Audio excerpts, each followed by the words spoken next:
All right, so All next right, is go ahead. our Dynamite review, and it starts off with I guess the AEW International Champion starts off the show every week with a match. So John Moxley wrestled Big Bill. Um, Starks is out there with Big Bill. Starks tripped Moxley. Danielson ran out and attacked Starks at ringside. Um, Danielson battered Starks with punches, and Moxley rolled up and distracted Big Bill for a 2 count. Then this has been chaos. Then Moxley caught Bill in a triangle, and he tried and failed to power him up, and then tapped out. It's kind of a flat. I don't like these submission finishes. They're kind of flat. After the match, Billy and Starks attacked Moxley and Danielson. Claudio ran out and tried to power up Bill, who slipped away on the apron and hit him with an uppercut. And match with random attacks afterward. Any comment on this? Well, the people were fired up because it was Moxley's hometown, and they also got the bonus first match energy, which makes reactions bigger than they seem because the people are just waiting for the first match to happen, so they're louder than usual. And that definitely helped Orange Cassidy with a cool entrance, and he could go that first match energy because he would open up the majority of the shows. Gee, what a surprise! He bled again, bro. Yeah. Here's my problem with this. It loses its novelty when you always do it, especially if you're not in a street fight or a cage match. I understand why you do it to get sympathy, to look like a in your comebacks. I get all the reasons, but if you abuse it, it loses its luster. You know what I'm saying? And it almost becomes like a parody to me, bro. And here's another thing. This to me is booking 101. Danielson is kind of a baby face when he works Stark, but then he's like a heel when he works others. Moxley's kind of the same way.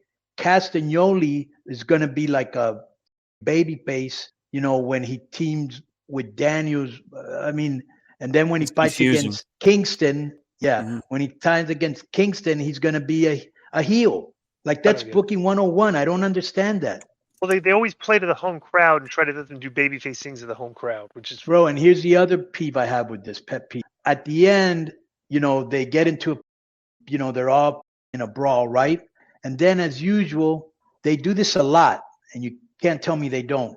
The heels back down from the baby faces. How do you build heat if the babies are always the superheroes? That's booking 101. Let the heels get as much heat as long as you can without overdoing it before the babies react. Yes, there are variations on that theme, but let the people suffer with you and go on that emotional roller coaster with you. They start chanting your name. They don't do that. The baby faces very rarely get heat. Would you agree with that or no, Disco? totally Or Joe? agree. There's not enough heat on that show Yes. at all. 100% agree. Bro, and here's another thing. Moxley worked as a baby face in this match when he's been like a heel for the last, what, Yeah. 6 months? And they've been jumping guys and all that heel. All right, so next is Right. Renee. I know Guys, we're you got to rushing move here. along, guys. You got to move along. All right. Can I just show you this clip real quick? I just want to get your take on it. I sent it to you on Twitter. It's a real quick thing here. This came up on Twitter. It's Punk at the Wembley show. Okay, and I didn't blame himself to show whatever. I just wanted to ask Konnan about it. There's a fan at ringside that had a bird's eye view of it. Okay, ask me when Disco gets off because he's going to be rushing. Okay, that's all. Now you saw that, show right? it to me when he's done. Okay. And I did not No, really just see show it. it. This real quick. It's done. Go ahead. But he didn't see it. No, he saw it. Just play it. Conan, it's just 5 seconds. There's this Punk gigging himself at the Wembley show. Where is he? He's right under the table, right there. See that? Jesus Christ. Now, I asked Di off air, but I wanted to get your guys' take on this. Fans always assume that when you blade, you swipe. Bro, I've why is he explained stabbing this a himself? million times. Just cut yourself. It doesn't matter. But why is he Right. jabbing? Doesn't matter if you do it. It Just doesn't matter how you do it. Right. Yeah. He's puncturing himself and getting blood. Yeah. So Renee That was Paquette. a little more Guys, masochistic. we got to keep going. Go ahead. I just want to say that. Renee Paquette tried to interview Roderick Strong, but Adam Cole interrupted and told Strong that he felt facing Samoa Joe with a neck injury was a big mistake, and said he would beat Joe and go on to become the AEW World Champion because I'm a wrestling legend. And Tony was in the ring with Don Callis, and Don Callis is basically putting over Takeshita. Said he's better than all the Japanese guys. And Callis said when you beat Omega twice in 7 days, they don't call you the ace, they call you the alpha. Then they introduced on the big screen that now Takeshi's called the alpha, right? The Callis unveiled a painting and that showed him watching it. Takeshita held a blade over Kota Ibushi. So he said he's going to go after Kota Ibushi right now. And I thought this was a great line. He said, Omega would be at home helpless and watching like the pathetic that you are. Then Callis jabbed a screwdriver through the head of an Ibushi image on the painting. This is a good promo that got good heat. But Don Callis should always, when he talks about Kenny, when he says Kenny Omega, whenever he mentions his name, he should mention him as that pathetic Kenny Omega. He should continue to still say that. That's good heelish stuff. What did you think of this promo? Good promo by Don. He's one of the best. His timing, he lets breathe, and he just comes off as a genuine, which is what you want from a heel. The alpha name for Takeshita, I don't think he fits that name. I would have given that to somebody like Hobbs. You know what I'm saying? Plus, I don't think it's as big a deal as they're trying to make it that he beat Omega twice. I mean, big deal. Like, I think only the really hardcore. I don't think it's a big deal. I think the match versus Ibushi will be a great match. Did you notice when he named all the Japanese legends, it didn't get much of a pop? Yeah, because When he was saying, yeah, Takeshi's better than this guy, and he's better than this. And I thought if any crowd would get a reaction, would be them. But, Don okay. was a New Japan announcer, so he's a mark for all that stuff. And like he's got to understand the fans here don't give a.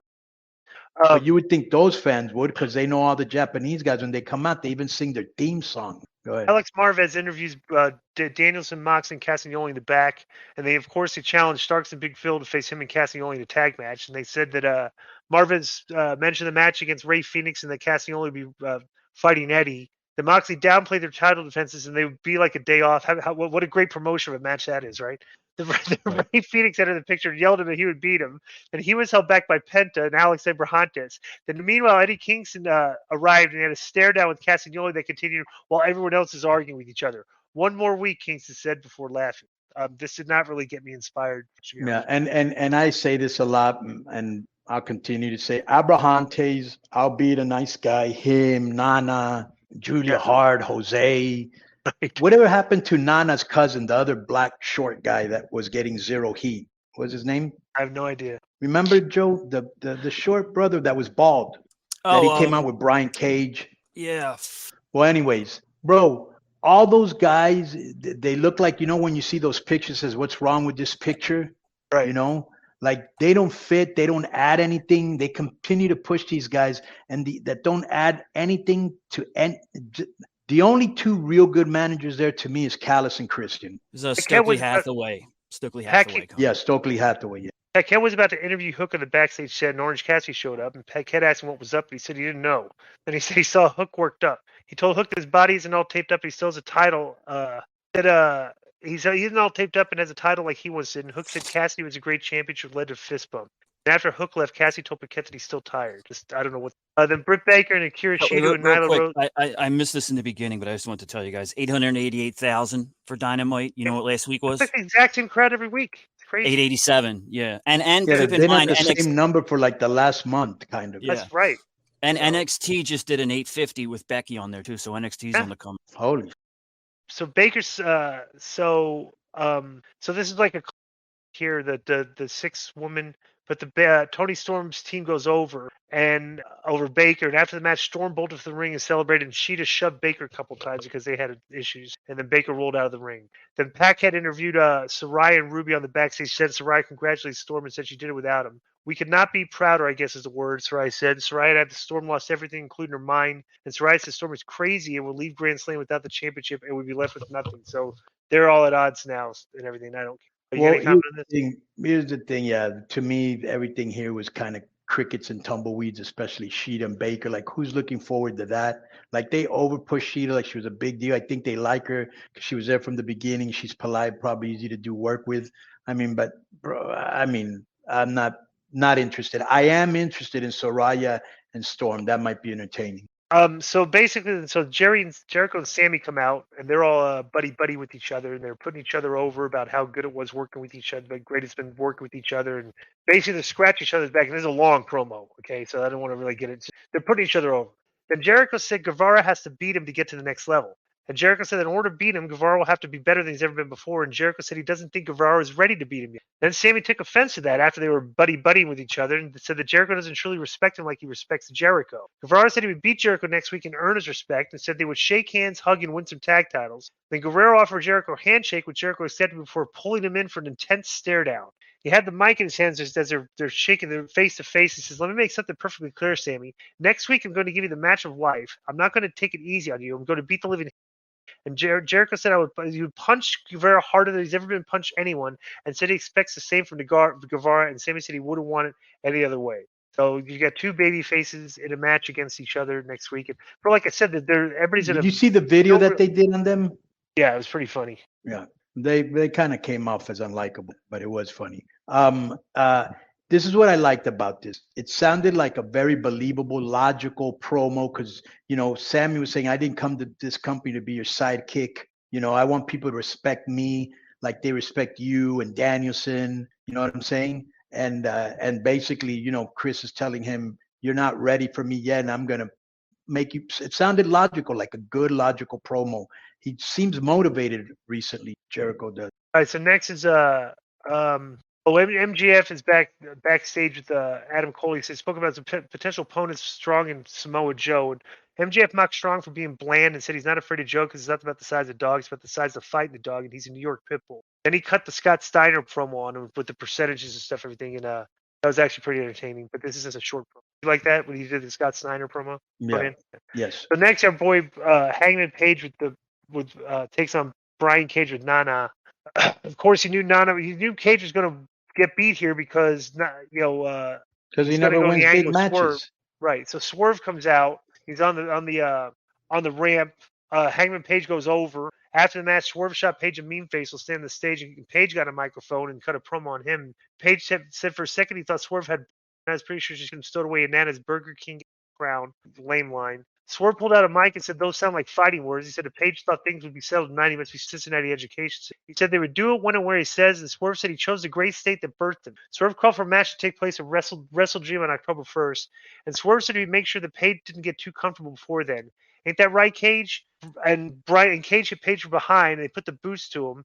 Then the Young Bucks entered the ring, a double super kick Cage, and Nana had no idea and kept on dancing. He was doing his dance. And then when he turned around, they double super kicked him and cleared the ring. So once again, the pants, there was no heat there at the end, But let me say something here. So Nana comes out and does this dance now, and like everybody's like, it's like a viral thing. And even Swerve is tweeting me saying like that I should be getting down with this, right. He's and I'm tweeting like, no, you. Yeah, he tweets me. Yeah, yeah. I was going to show it, but the guy's yelling at me. So. Yeah. Okay, go ahead. You can show it, Joe. I You said wanna wait see- till okay, Raw. so- Wait till. I know, but I was going to skip it. He Because said, we're "Wait on till we the- get to AEW." You Yeah, were trying to show it during Raw. So this is the dance that people are, and I got a couple of bits in there. So this is the entrance. Getting down. There's Swerve. Okay. So then. No, Okay, just quick question: is this supposed to be good or funny or what? no, it's just Well, like here's- but Eric was doing it on his show. Yeah. So this is EB doing it.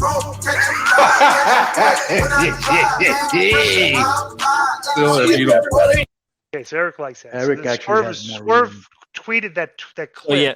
at me and said like, hey, what was It's it right you here. were saying? He says buy in at the Real Disco. Buy So I in guess just at the Real wants a Disco. clip of you jumping I in did and the out. I did the That's Jack great. Nicholson spot where he said no, he does no. So, but yeah, I'm not going to buy into that until like. Okay. Okay, so my question, Joe, is this supposed to be good or funny or why did it go No, viral? it's just relevant because Swerve was tweeting me about it because he retweeted Eric thing doing it because Eric was Yeah. doing it. And it's Not- just something Nana does, I guess. And then Eric did it, which is what brought it to mind. But just two quick pieces of news. One, the rumor is AEW is going to 12 pay-per-views next year. Okay, that's supposedly a strong rumor, and they will be on Max. Two, Jade Cargill is leaving AEW. If you guys didn't see that, I don't know. I think we already knew that. Okay, well, this is it. Well, let me tell you something. Hang on, this is interesting. So let's keep going to the show, Joe, because So let me just say this real quick. I gotta say, hurry up. this You got 17 minutes. As usual, Cage puts on a good match, and as usual, he loses. Okay, Right. And as usual, No. he's Here was the got worst no thing heat. about this. Let me tell you the worst thing about this. When he came out, you know what the graphic actually said? Has No. won 3 of his last 4 matches. Right. What's his overall record? It was like where do you win 'em? 500, right? They had the record at Right. the bottom. It says won 3 of his last 4 matches. Right. So, all Poor right, Cage. so Paquette interviewed Dana Garcia in the backstage. Said she tried to talk about Jericho versus Guevara, but he cut her off, and that's why they didn't talk about the Arizona Cardinals doing his dance. Don Callis showed up and tried to talk about the Callis family, and Garcia put his hand up to silence Callis, and then did his dance in front of him. Callis said that's No, money. I like that You know, dance. That dance I like. Right now, let me tell you something. Remember we talked about what would be a good angle for Don Callis? It's like he just Yeah. like tries to pose like him. Maybe they're Right, going right. to do that with him. That's a great spot for him because he Right. needs to be way more on the show, way more than he is. Yes, I All agree. right. So Darby and Nick Wayne against Menard and Parker, and of course you have two guys that weigh about 210 pounds against two guys that weigh about 170 pounds. So there's no doubt who's going to win this match, the two little guys. After the match, Christian Cage took a mic to the stage and called a very impressive victory and said he went home last week and scrolled through Wayne's mom's Instagram accounts, said it bothered him that she didn't post enough bikini pics. That was a great line. He said he sent her a special request on the side. And Cage said he's getting pissed that people are still talking about Allen and Sting's win at Wembley, and he said it was embarrassing, but not as embarrassing as losing to the Cleveland Browns. He said he didn't have his regular partner with him, and Cage said it was time to right the wrong, and Cage challenged Allen and Sting to face him and Luchasaurus at Grand Slam. Once again, Cage, excellent on the mic. He should be on every single. You got any comment about all this? Yes. I wonder, think about this, Disco. You know how Vince loved to, be big all the time and he pushed big guys? Right. I wonder if Tony, since he's been kind of small and scrawny his whole life, like he likes to push small, scrawny underdog types. You know Not what I'm doubting saying? that. I would not doubt that at all. It's like he lives vicariously through these guys, Right. Like I said, he dressed up as Orange Cassidy at one of the shows. Remember that? Good Joe. Halloween. So next we do Samoa Joe versus Roderick Strong. Roderick's got his two guys out there, but Joe basically fights him off. They didn't really interfere that much. They just tried to distract him, and then Joe waited for Joe. Then Strong waited for Joe to stand up and then charge him, but Joe drilled him with a lariat and applied the Coquina Clutch and got the win. And afterward, Joe took the mic and said, "Okay, Omax, it seems like a little prophecy's come true." Joe said he was going to MJF's backyard, will beat him up and take everything he has. And Joe said everything one more time, then dropped the mic and exited the ring. Then Strong got to his feet and was blowing off Taven, and Bennett wanted him to put his neck brace on. Then Adam Cole walked out. He's looking right at them. And then Strong collapsed like his neck was hurt. That was great. Even though Cole was looking, coming down the ramp and Right. looking right at it, then Cole had to pretend that it was like a he shoot. didn't see it. Like, Right. or like he didn't, or like he was acting like it was real, even though it was obviously very insincere. They put him on the stretcher.